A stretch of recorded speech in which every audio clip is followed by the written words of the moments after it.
Vault Hunters! Recently, Mitsu and I had a chance to take Borderlands 3 for a spin using the new and improved Mayhem 2.0 modifiers. In this video, you'll get a more in-depth look at this awesome new feature and get to see our reactions to it. Let's take a look. So I had the pleasure of playing around just a little bit with it last night, just to kind of like poke my head around and get to know like the different aspects of it. The cool thing about this is it's now, you don't have to go to Sanctuary, like we're starting on Sanctuary, of course, but Yes. you don't actually have to go to Sanctuary to change your Mayhem mode, which is so nice. How many times have you wanted to change it? You had to leave where you were, backtrack, go back to Sanctuary, come all the way back just to change the Mayhem mode. So now you don't have to do it anymore. It is in your like inventory regular menu, so you can change it anywhere, anytime, which is so nice. Try going up to Mayhem 6. Just as a demonstration, just to show everybody exactly what happens when you go up in a Mayhem level. So Gigamind is currently like probably hanging out, and that's a pretty easy kill we can use to demonstrate. Sure. Yeah. Let me just grab ammo real quick before we head on down. Although I guess I could do it down there too, so whatever. You can start if you want. That's a good idea. Yeah. Ammo sounds like a good plan. Especially because there is... Wait, hold on. Oh. Wait. Did they up the SDUs, or do I get rolled back? Oh, hold on. Wait, no, wait. That means they are upping the SDUs with this new patch. Oh. Look at that. Because backpack SDU you can buy. You can buy bank SDUs. Sniper rifle SDU goes up and heavy SDU. Wow. Those two are big too. Sniper and heavy SDUs going up.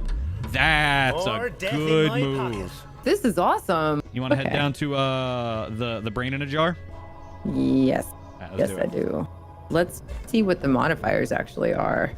The Mayhem tab. Go to the Mayhem tab, and if you look over on the right side of the screen, now you will see the stats of each enemy, XP gains, Iridium and money gains, obviously, and then the loot percentage increase chance all at the top of the screen. What you'll see below that are the modifiers. We're playing on Mayhem 6. Mayhem 6 has 1 easy, 2 medium, and 1 hard modifier. So for easy, you can see Speed Demon right there. Who needs cars when you've got kills? After killing an enemy, movement speed is increased by 50% for 10 seconds, and this effect stacks for up to 3 times. That's great for somebody like Zane, and I think Amara benefits from move speed as well, right? Yes, absolutely. That's a huge damage buff. Easy modifiers tend to benefit the self, tend to benefit you, the player. When you get into medium and hard, that's where it starts getting a little bit more sticky. You have medium acid rain, which enemies may be infused with corrosive, and they're immune to corrosive damage, and they release a nova when they're killed. That is corrosive. And then Healy Avenger. Fun times. Yeah. Enemies have a chance upon death to release a power-up that heals the first enemy it touches, or drop health or shield boosters if they're destroyed. So when you're looking around in like mobbing, you might see this thing on the ground that you might want to destroy or pick up before the enemies do, so that way they don't receive the benefits of this. And that's a much better system than it was on the OP levels, where everybody in everybody in Ultimate Vault Hunter and everybody in all the op levels had passive health regen, and that sucked. That sucked a lot. That was one of the major reasons everything was just a wall in Ultimate Vault Hunter mode.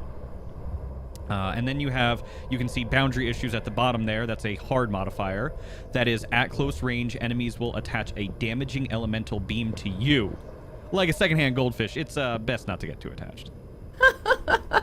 That's fantastic. Yes. Oh, God. And then you can see at the top 3,000% for health shields and armor modifiers.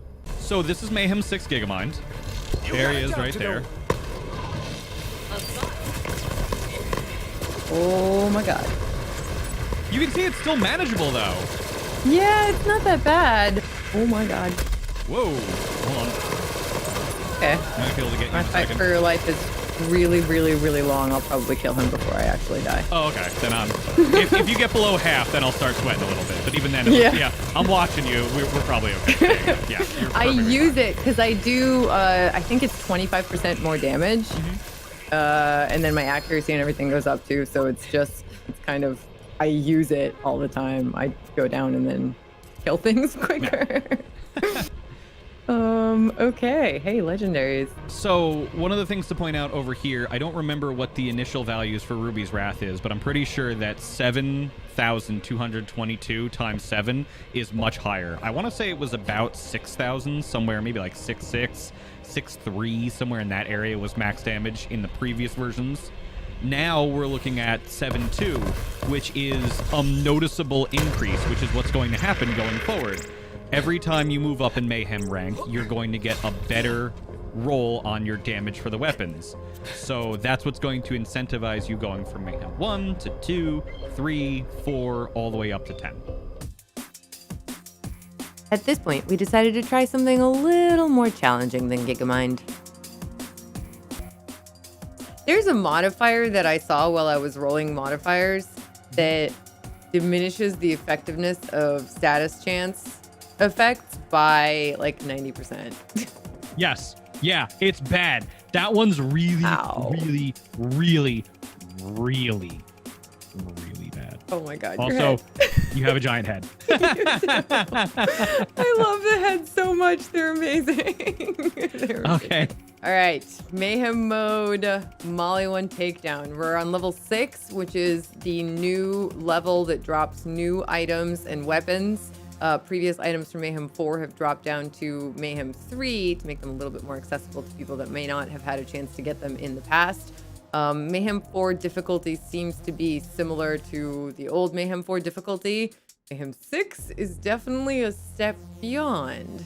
Now, all of these have a few different modifiers of varying difficulty. An easy one that happens relatively often and is very hilarious is Galaxy Brain. Enemy head size is increased by plus 100%.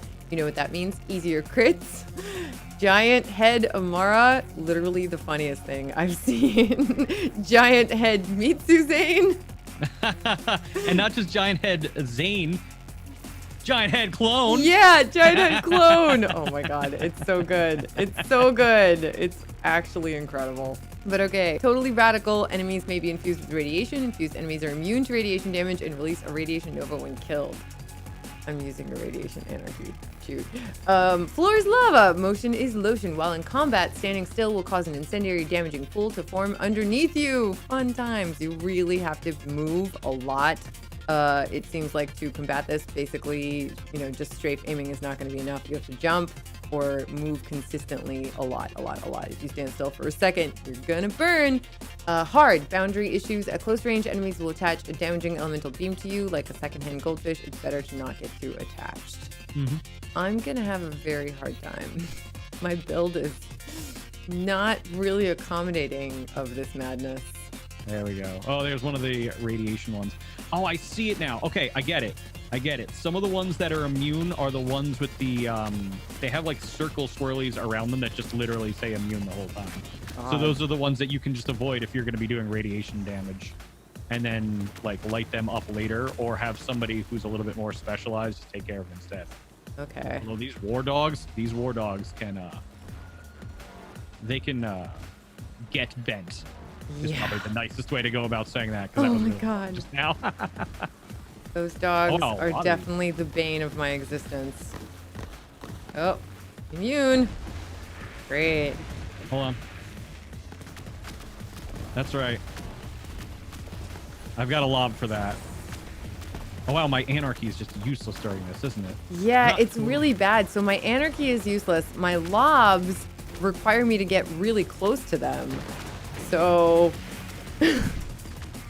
Yeah, This is so gonna be you rough. really have to you have to wager whether or not going in there is going to net you the kill fast enough for you to basically get out before you get irradiated. Because they're Yeah. exploding with radiation too. Yep. There's that guy. Ow. Yeah. I feel like I need different guns.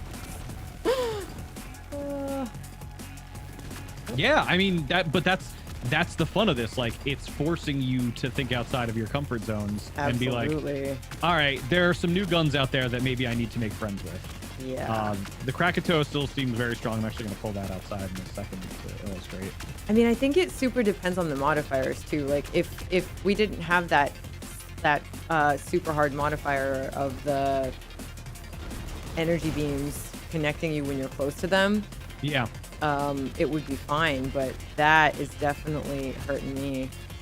I agree 100%. Oh, thank God there's no modifier right now, because there is another modifier. I don't know if you read it.